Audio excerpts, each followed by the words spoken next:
امامت نہیں ہے تو معاشرہ نہیں ہے. ہشام ایسے ہی ایک دن آئے امام کے پاس. اب وہ پھر میں بحث کروں کہ آدمی روایت نقل کر سکتا ہے, جملے دہرا سکتا ہے, امام کے محبت بھرا لہجہ کوئی نقل نہیں کر سکتا کہ کس انداز میں امام نے پوچھا ہوگا. جیسے ہی ہشام آئے, حضرت نے فرمایا آؤ بھائی ہشام آؤ, بیٹھو بیٹھو. وہ جو اس دن تم نے بحث کی تھی وہ ذرا سناؤ تو یوں بحث کرنا آسان ہے لیکن امام کے سامنے کہنے لگے مولا بس ہو گیا, آپ کے سامنے تو ہمت نہیں ہے. امام نے فرمایا میں کہہ رہا ہوں تعمیل حکم ہی سب سے بڑا ادب ہے. امام کے سامنے چون و چرا یہ ادب نہیں ہے.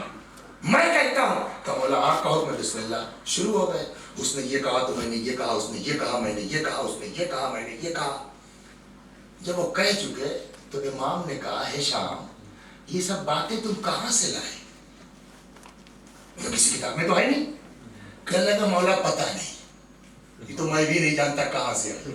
بھائی یہ ہے کہ میں آپ کی حمایت محبت میں زبان کھولتا ہوں, دماغ میں بات آتی رہتی ہے, کہتا رہتا ہوں. جیسے ہی ہشام نے یہ جملہ کہا, حضرت صادق علیہ السلام نے فرمایا سنو ہشام, جو شخص بھی ہم اہل بیت کی محبت میں زبان کھولتا ہے زبان اس کی ہوتی ہے, عطا ہم کرتے ہیں.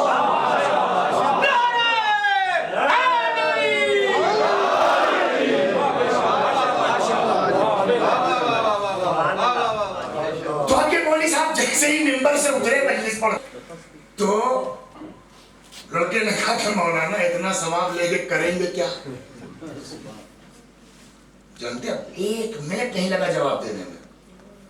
فوراً فرمایا میاں ثواب کمانا آسان ہے, خیال رکھنا ثواب خانے میں چھید نہ ہونے پائے. جی آپ کے جتنا کماتے جاؤ وہ اتنا گرتا.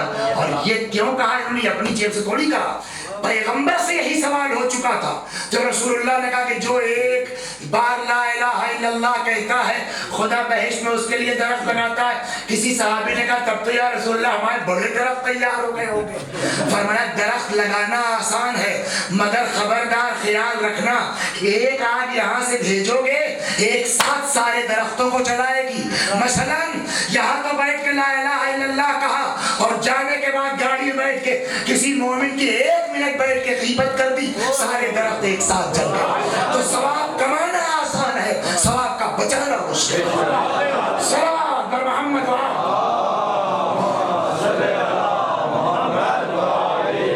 مطلب ہوا سب ہلاک سوائے علماء کے.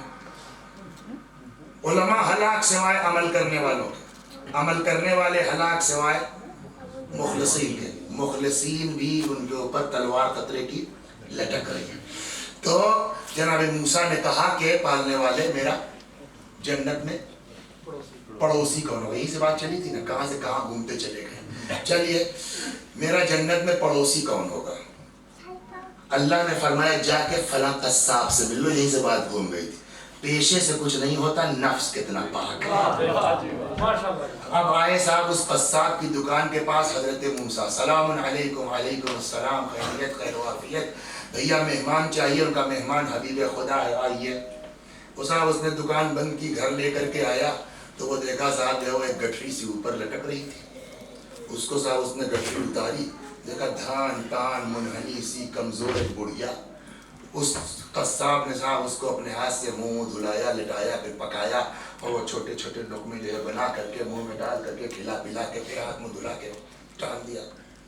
جناب موسیٰ نے کہا دیکھتے رہے سب, کہ بھئی یہ کیا ہے؟ تو انہوں نے کہا صاحب یہ میری ماں ہے, میں غریب آدمی ہوں, ملازم نہیں رکھ سکتا, نوکرانی نہیں رکھ سکتا, میری شادی بھی نہیں ہوئی ہے, بال بچے بھی نہیں ہیں, ظاہر سی بات ہے مستقل تو میں گھر میں رہ نہیں سکتا, کام کاج کے لیے باہر بھی جانا ہے. میری ماں چلنے پھرنے سے معذور ہے, زمین پہ رکھ دوں اگر تو کوئی جانور اذیت پہنچا سکتا ہے, کیڑے اذیت پہنچا سکتے ہیں. میں اپنے ہاتھ سے اپنی ماں کو نہلاتا ہوں, دھلاتا ہوں, کھلاتا ہوں, پلاتا ہوں, باہر جانے لگتا ہوں اوپر ٹانگ دیتا ہوں تاکہ جو ہے وہ اذیتوں سے محفوظ رہے دوسروں کی. جناب موسیٰ نے کہا کہ ٹھیک ہے وہ سب, مگر میں غور کر رہا تھا جب تم کھلا پلا چکے تو تمہاری ماں کے ہونٹ آہستہ آہستہ ہل رہے تھے.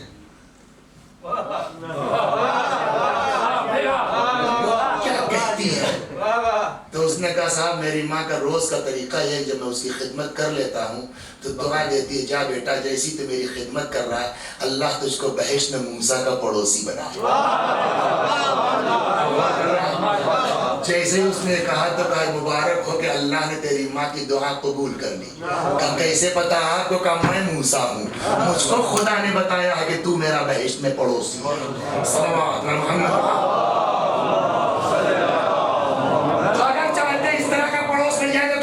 چاہیے والدین کی دعا ماں باپ کی دعا.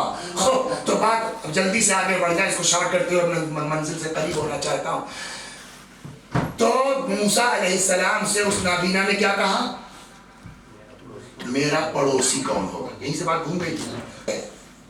وہاں باتیں کر کے پلٹنے لگے. آواز قدرت آئی میرے نبی میرے بندے نے پیغام دیا تھا آپ کو. ہاں یا اللہ بھول گیا تھا. وہ اس نے یہ پوچھا ہے. جواب ملا. آئے اس نابینا کے پاس. جواب کیا دیا اللہ نے؟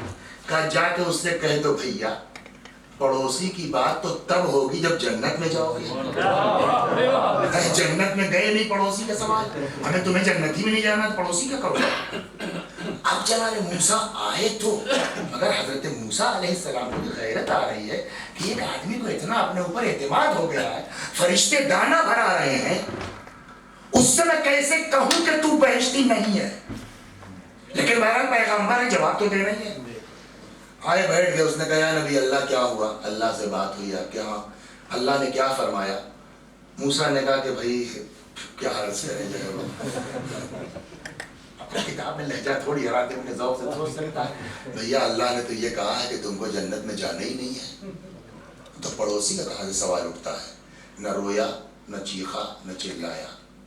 کہنے لگا یا نبی اللہ خدا عادل ہے میری حیثیت آپ دیکھ رہے ہیں فرشتے بیٹھ کے مجھ کو دانا بھرا رہے ہیں اس کے باوجود میں جنت میں نہیں جاؤں گا. کیوں؟ وجہ بتائی ہوگی خدا نے. اب وجہ سنیے بات سمجھ میں آ جائے. وجہ بتائی خدا نے. کہا ہاں بتائیے. کہ کیا وجہ ہے؟ کہ تم بتاؤ تم تو فلاں شہر کے رہنے والے تھے یہاں جنگل بیابان میں کیا کر رہے ہو؟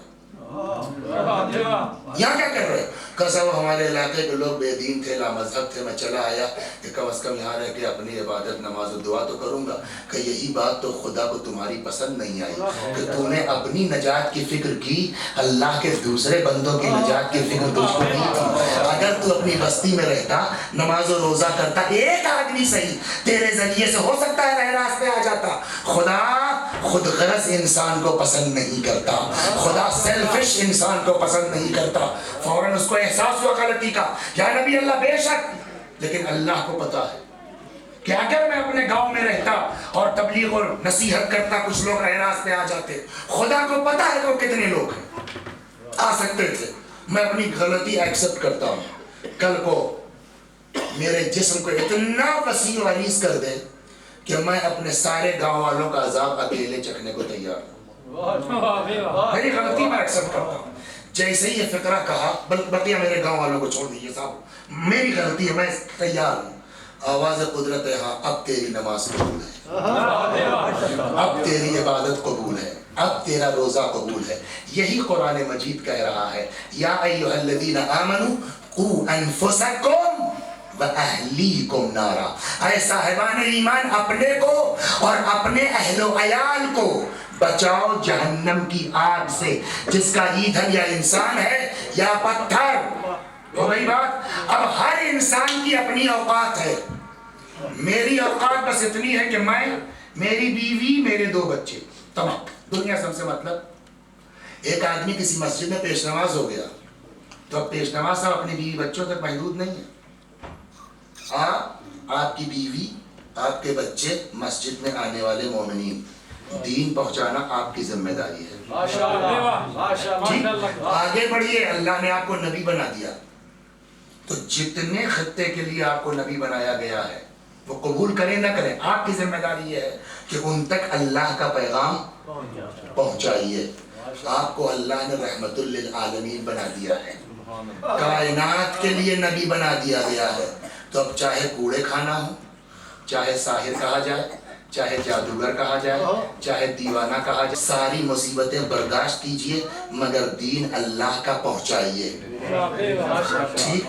اب جب یہ اس دنیا سے جانے لگے تو جو ان کی جگہ پر آئے گا اس کی ذمہ داری وہی ہے، گلے میں رسی کا پھندا پڑے برداشت کیجئے مگر دین بچنا چاہیے، دروازہ جلایا جائے برداشت کیجئے مگر دین بچنا چاہیے۔ یہی وجہ ہے کہ پیغمبر کی حدیث سنی ہوگی آپ نے بارہا، فرمایا انا وعلی ابوا هذه الامہ، ہم اور علی اس امت کے باپ ہیں۔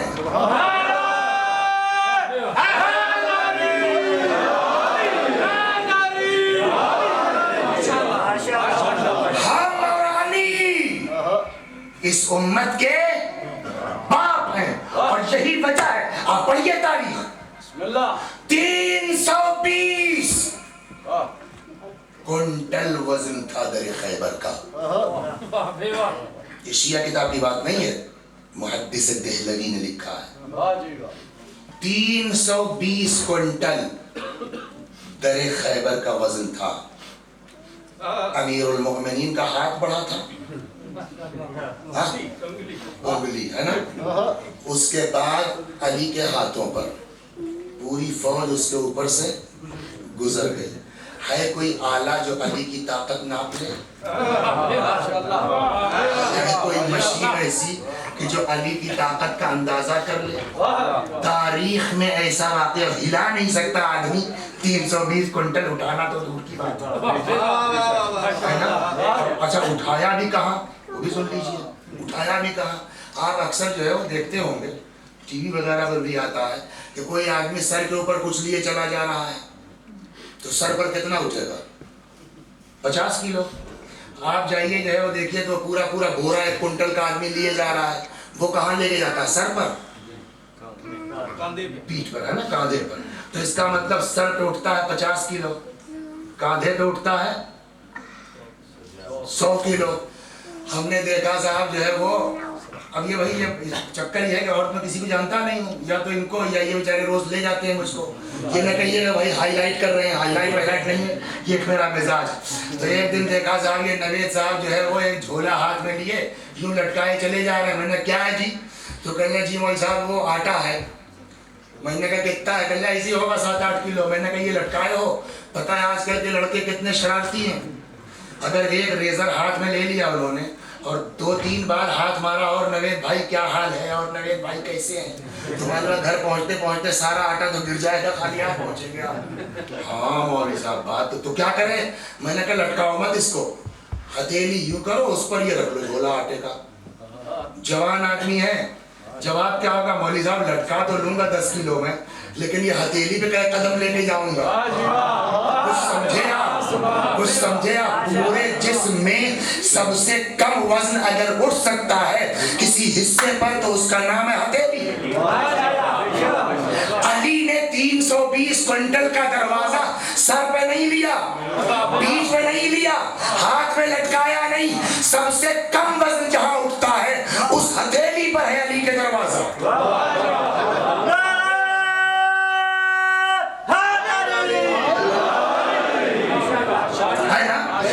اب اس کے بعد آپ بتائیے کوئی آلہ ہے جو امیر المومنین کی طاقت کا اندازہ کر لے؟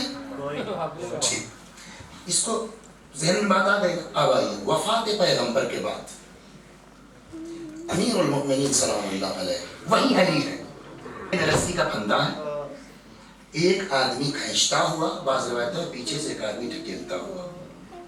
جس آدمی نے یہ خیبر والی روایت پڑھی ہے وہ آدمی جب گلے میں رسی کے پھندے کی روایت پڑھے گا اس کی عقل میں بات آئے گی؟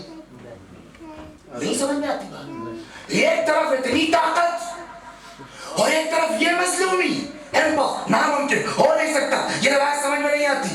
لیکن یہ ہم آپ کہہ سکتے ہیں جو اس وقت نہیں تھے، کتاب میں یہ بھی پڑھ لیا، کتاب میں یہ بھی پڑھ لیا، یار یہ کہہ رہی پتہ نہیں یہ صحیح یہ صحیح ہے نا۔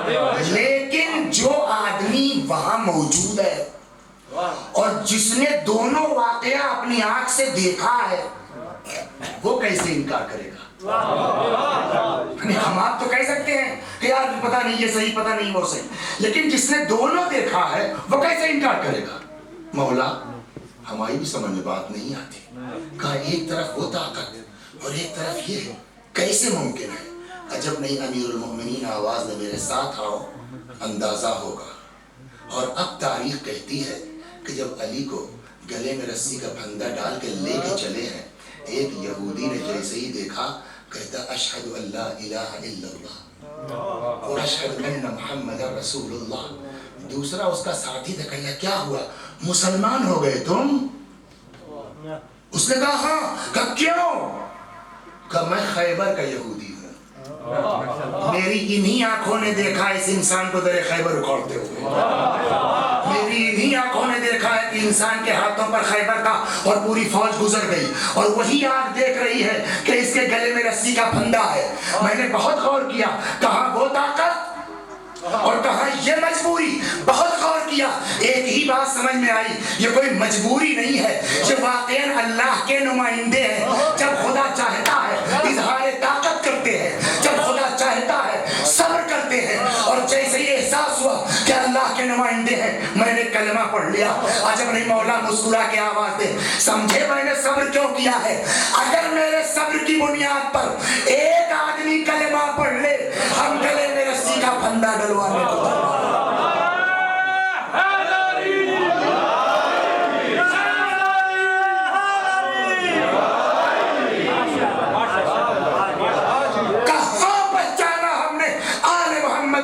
کہ انہوں نے کیا کچھ ان کے اختیار میں تھا برداشت کیا ہے ہمارے لیے. یا ایھا الذین آمنوا قوا انفسکم واہلیکم، صاحبان ایمان اپنے کو اور اپنے اہل وعیال کو بچاؤ جہنم کی آگ سے. سب اپنے بچوں کے باپ ہیں، لیکن انا وعلی ابوا ہذہ الامہ، نبی علی اس امت کے باپ ہیں. علی چلے گئے، امت بغیر باپ کی ہے. حسن امت کے باپ ہیں، حسن چلے گئے، امت بغیر باپ کے ہیں. خدا کا شکر ہے آج بھی ہمارا باپ پردے گئے. صلوات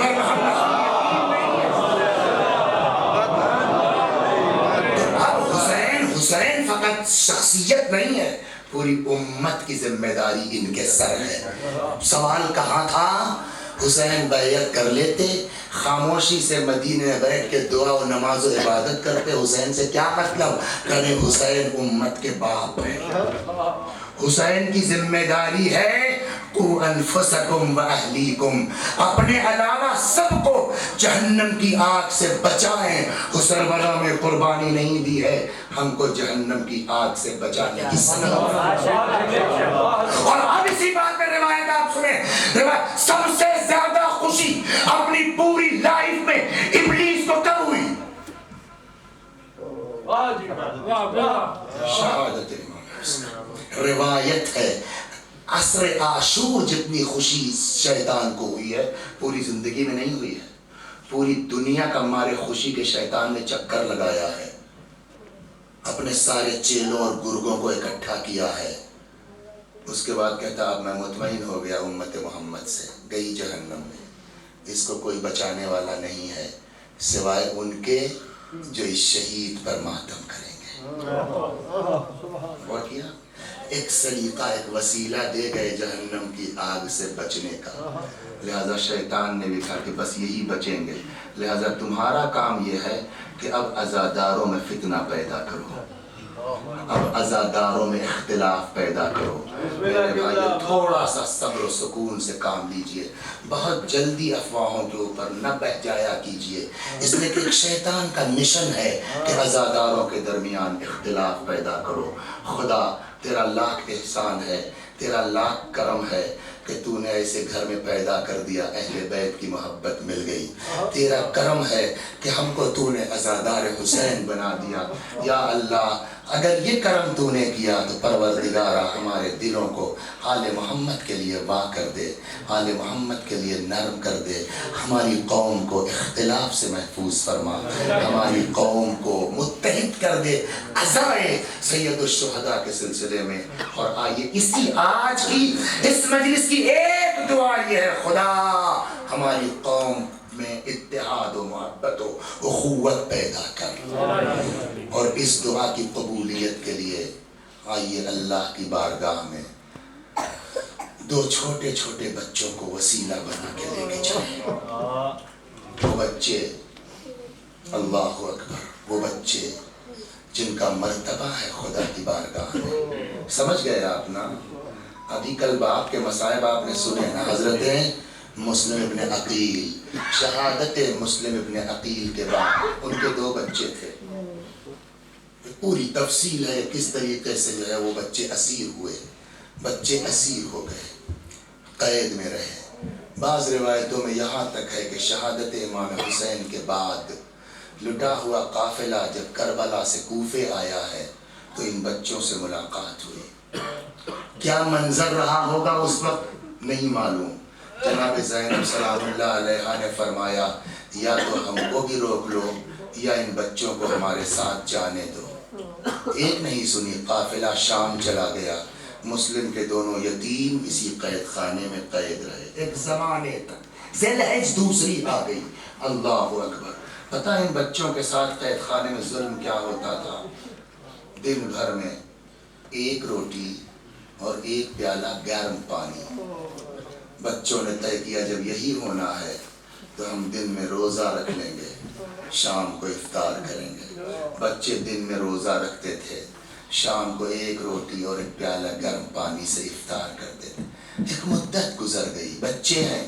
ایک دن دونوں بھائیوں نے آپس میں طے کیا کہ اب جو زندان بان آئے، دربان آئے تو اپنے آپ کو پہچنوایا جائے، شاید کچھ نرمی کرے.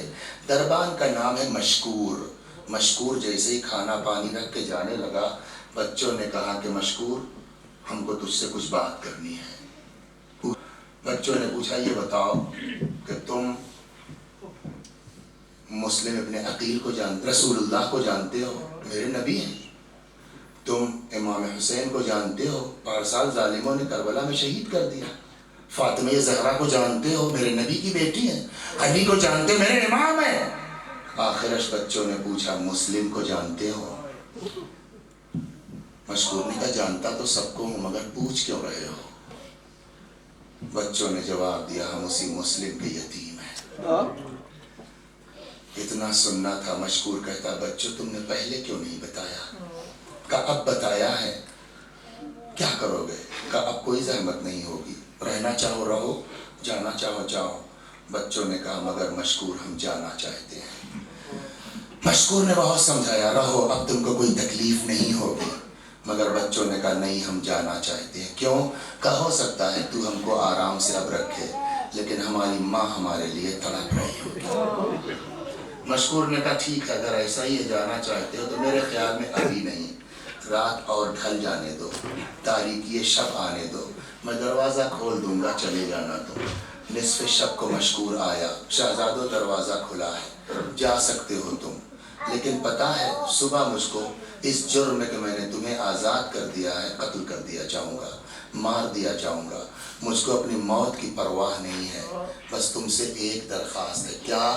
کل کو قیامت میں رسول اللہ کے سامنے مجھ کو بھول مت جانا. خوش قسمت ہے وہ لوگ جن کو اپنی عاقبت یاد ہے. خوش قسمت ہے وہ لوگ جن کو مرنے کے بعد کی زندگی کا احساس ہے.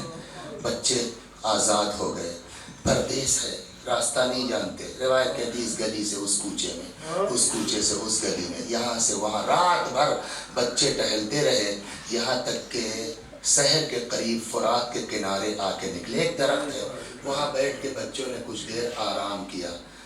نماز صبح کا وقت ہوا، فرات میں وضو کیا، نماز پڑھی. نماز کے بعد اب کیا کریں، صبح ہو جائے گی، اجالا ہونے والا ہے، پکڑے جائیں گے. پتہ ہے بچوں نے کیا طے کیا؟ چلو اسی درخت پر بیٹھ جاتے ہیں، دن بھر اسی درخت پر چھپے رہیں گے، رات کو پھر تلاش کرتے ہیں، ہو سکتا ہے راستہ مل جائے. اللہ اکبر. یہیں قریب میں حارث ملعون کا گھر ہے. اس کی بیوی ایک برتن لے کر کے آئی ہے پانی بھرنے کے لیے. جیسے ہی برتن ڈالا فرات کے اندر پانی بھرنے، بچے اوپر تھے، عکس پانی میں آ رہا تھا. روایت کا جملہ ہے کأنہما قمران یلمعان فی الماء. ایسا لگ رہا تھا جیسے بچے تھے پانی میں چمک رہے، 2 چاند جو پانی میں چمک. سر اٹھایا میں نے انتما کون ہو تم دونوں؟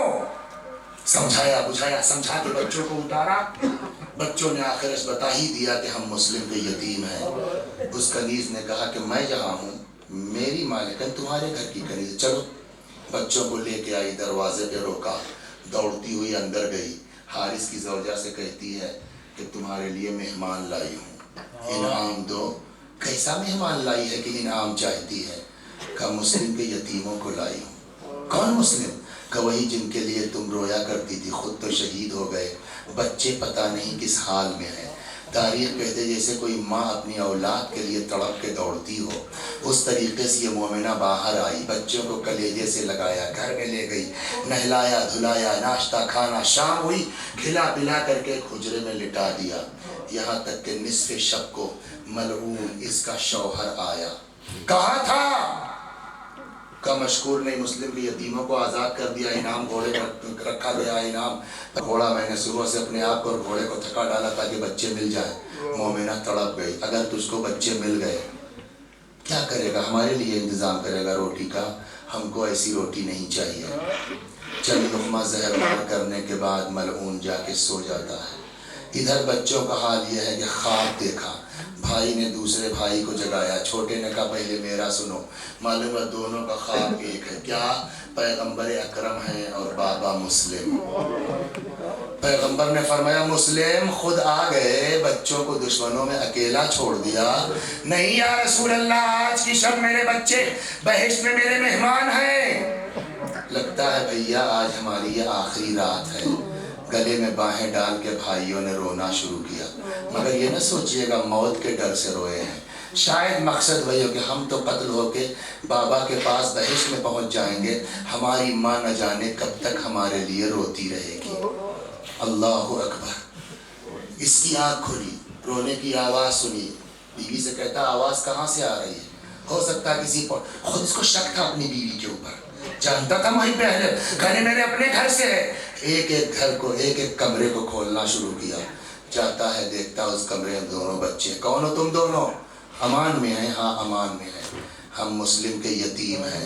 آج تک نہ سنا ہوگا آپ نے کہ کسی مہمان کی پذیرائی تماچوں کے ذریعے سے ہوتی ہے۔ روایت کہتی ہے اس ملعون نے پہلے ان یتیموں کے سروں پر تماچے مارے، رخساروں پر تماچے مارے، دونوں کے زلفیں ہیں، بھائیوں کی زلفیں آپس میں باندھی، اور یہ ملعون جا کے سو جاتا ہے۔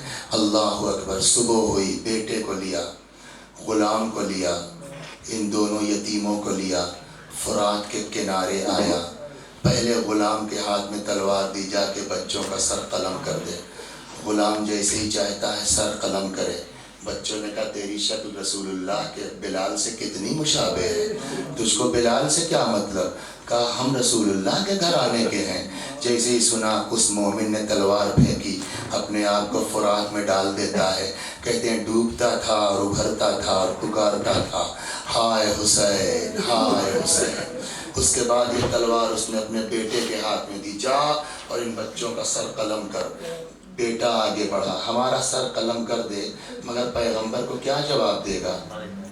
کہ تم سے رسول اللہ سے کیا مطلب؟ کہ ہم پیغمبر کے خاندان کے ہیں، علی کے نواسے ہیں۔ بیٹے نے بھی تلوار پھینکی، ایک طرف کو بھاگا۔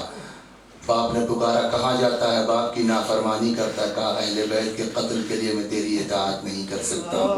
اس کے بعد خود آگے بڑھا، چاہتا ہے بچوں کے سر کو قلم کرے، چھوٹے چھوٹے بچے ہیں، کیا عالم ہوا ہوگا بچوں کے دل کا۔ روایت کہتی بچوں نے کہا حارث ہم کو زندہ لے چلو عبید اللہ کے دربار میں، شاید کوئی ہماری سفارش کر کے بچا لے۔ اس نے کہا نہیں، مجھ کو انعام چاہیے، پیسہ چاہتا ہے، ہم کو لے چل غلامی کے بازار میں بیچ لے، تجھ کو پیسہ مل جائے گا۔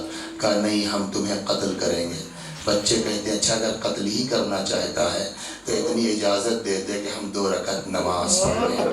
بچوں نے 2 رکعت نماز پڑھی، نماز پڑھتے ہی ہاتھوں کو بلند کیا، خدا ہمارے اور حارث کے درمیان تو فیصلہ کر۔ کتنی تیز اللہ نے دعا قبول کی ہے۔ روایت کہتی دونوں بچوں کا سر قلم کیا، بچوں کی زلفیں ہیں، ہاتھوں سے سروں کو پکڑ کے صبح صبح لے کر کے آیا ابن زیاد کے دربار میں۔